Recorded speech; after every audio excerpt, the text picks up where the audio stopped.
Hey everyone, I'm Alex Economos, and I'm here to teach you how to paint with oil paints. All right, quarantine got you down? Well, guess what? Get ready to start a brand new hobby, people, because I'm here for you today. All right, so what we're gonna do today is I'm going to introduce you to the materials you guys are gonna need, and then I'm gonna give you 3 pro tips, okay? And I use pro tips loosely because it's just me telling you what's up and what I do. The first one is whenever you paint, a lot of times it's easier to start general and then go into the specifics. A second pro tip is you want to focus on all those lights and darks. It's all about the lights and darks, people. And then the third pro tip is paint with your left brain, and we'll get more into that later. So let's check out what you need to get started. All right, so here are the things you need to get started. First, this is like your water if you were to paint with acrylics or with watercolors. This is turpentine. And so what turpentine does as you paint is it cleans your paint brushes, it thins the paint out, it does everything, because when you're painting with oils, you do not use water. Water is not what you use. Turpentine is the equivalent of your water, okay? So this thing has a little coil in the middle, so you can kind of scrape your brush on it to get all the gunk out. All right, another thing you could use is linseed oil. This is kind of optional, but I really like linseed oil because it makes it shiny, and it's another medium where you can thin out your paint and also mix it almost as if it were water. So I like linseed oil. Another thing you need is a palette knife. Mix those colors together. You can even use it as a tool, scraping on the paint. And now let's go ahead and move on to what paints you're gonna need. This is like elementary art situation. What you essentially need when you're painting are your primary colors, all right? This yellow, lemon yellow hue, French ultramarine, and alizarin crimson. I never know how to say that. So you need these 3. Basically, if you have these, you can paint anything, all right? You also need white. And there's schmutzing this stuff, so it's getting on my fingers. You need white, obviously, for your highlights and lightening things up. And I believe that burnt umber is essential as well as a color, because with this, you can kind of mix and make those darkers and those shadows and stuff like that. I don't like to use black because it can kind of suck everything into a black hole. So yeah, this is kind of help you make things darker. Another thing you need is a palette. I bought this on Amazon, I think, for like 10 bucks, I think. It's just basically like a piece of glass, and so you can put your paints on here and mix them up and all that good. Another thing you need is a canvas. We're gonna do a little painting today, so this is what we got. And then you need a bunch of brushes. So I have like an amalgam of brushes from the years. But mostly the shapes you're gonna have are these round brushes as well as a flat brush. I really like flat brushes better, but that's my own personal choice. Also, with painting with oil paints, you wanna go for hog's hair brushes because they stand up to oil paint and all the mediums better than synthetic. But here's the thing, I use synthetic all the time because I just like them better. And I have to toss them out like after, a couple weeks, but what can you do? So yeah, I really like just a nice little flat synthetic brush. So I like to use those. All right, people, let's get started. Pro tip 1, let's do this.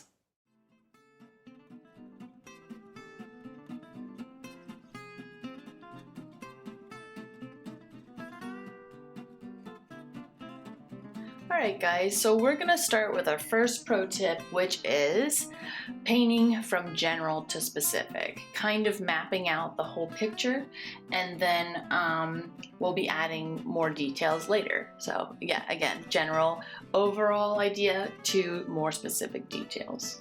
So we're gonna start out by just kind of mapping out this image of a peach, like a plate of peaches. So I'm gonna start by just mixing a little white with some burnt umber as well as my French ultramarine. It'll make kind of a gray color because the plate is white, but obviously the canvas is white, so I'm gonna just kind of let it contrast like that.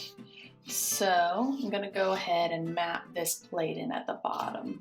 Kind of goes all the way across and cuts off. So that's another thing with painting, is that you don't really want to just kind of keep something in the middle. You want to, you know, give the illusion that it continues off into space. So, and again, you know, I'm not a professional, but this is just what I do. All right, guys. Now, so I put in my little plate, and then there's some peaches that are sitting on top of that. So, gonna just kind of keep playing with some color and putting in these things. So we have kind of a peach here that is cut open in half, and so it kind of, this is the open part, and this is the part that is below the skin. Another thing, guys, is that, like, it's really, when you're painting, what's great is you don't have to, every stroke doesn't have to be perfect. We're not married to every stroke. We can truly paint over it, scrape it out, whatever we gotta do. That's what I do all the time. It's never a perfect, you know, choice every time. So the beauty of it is paint over it, get rid of it. It's all good. It's all about that trial and error, all right? I'm gonna add another peach in here that we have. There's a little pit. So yeah. So you just kind of start out with, some people like to use pencil. I don't know why. I just don't think I'm a drawer. I don't like drawing, which people think is weird, but that's fine.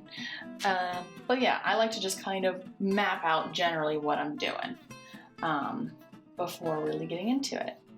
All right. So yeah, here's another little peachy boo that's chilling right here. There's gonna be some more back here. So I'm gonna finish this up, guys, and then we'll check back in for our next pro tip, which is lights and darks.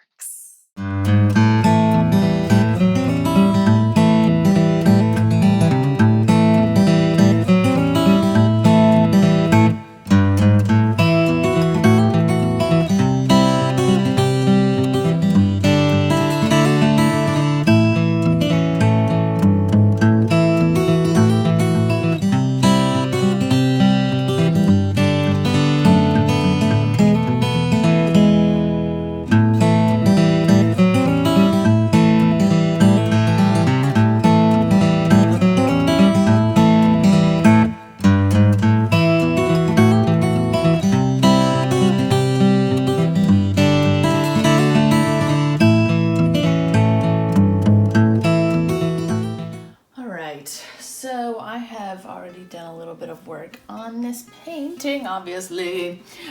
So we're gonna go ahead and talk about our second pro tip, which is, it's all about the lights and darks, baby.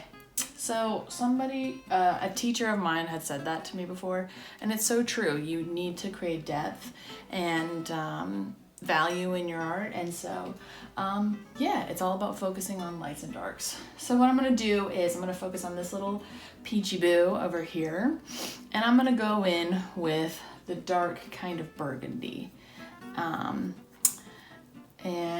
just kind of add that here. So again, going in with these darks will kind of make this peach pop out more, and kind of round out and become a little bit more realistic. So yeah, we're just gonna go ahead and add this little dark part here. Okay. Now on this peach in the image, it also has some highlights to it. So now we're gonna go in with the lights. The yellow part is quite bright, so I'm gonna mix a little bit of yellow and white, and I'm gonna just go ahead and put that right up in there. All right. I might even just kind of go in there and touch on some white to make the highlight come out even more. So I'm gonna do that. Cool. Yeah, there's a little highlight here, a little highlight here. So yeah, it's making this a little bit more, 3D. There's a little bit kind of like a purpley highlight right here, so I'm gonna add that. So cool. Also on that little peach pit, I'm gonna go in and pop in some highlight as well, because it kind of has a little highlight situation up here. Cool. All right, guys, so that's your pro tip number 2. All right, y'all, for my final pro tip is paint with your left brain. And what that really means is, guys, is that you're kind of looking more so for shapes and parts of the image that construct the total image, as opposed to kind of thinking about how you already imagine a peach or an apple in your brain and going from there. And it's almost kind of like something you have to fight, because when you're looking at something, looking at an image, you're like, okay, cool, like I can make it look like that. It looks like a peach. I know what a peach looks like.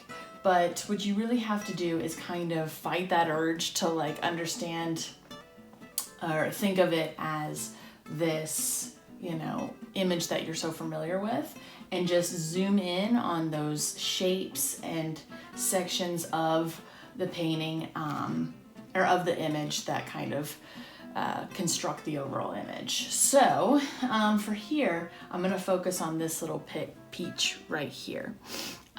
So if I kind of squint my eyes and look at the image, I can kind of see almost this chunk of orange, this shape of orange. So what I'm gonna do is I'm gonna put a little orange on my paintbrush. It's like a peachy, orangey color. It's a lighter color. So I'm gonna go in and I'm just gonna give it the overall shape right here. So it kind of looks like this. All right. So yeah, that's kind of our little shape that it comes out to be. Another thing is contrast. Try to contrast up your image as well, because we lost kind of our line right here that's darker. And so I'm gonna go in and add that dark line again, just to kind of give that contrast and let that reform itself. All right. Yeah. All right, cool. Now I kind of see another kind of burgundy chunk right here. So I'm gonna go in and kind of follow along that shape of burgundy that I see in the image. So it kind of chunks like this. All right, cool.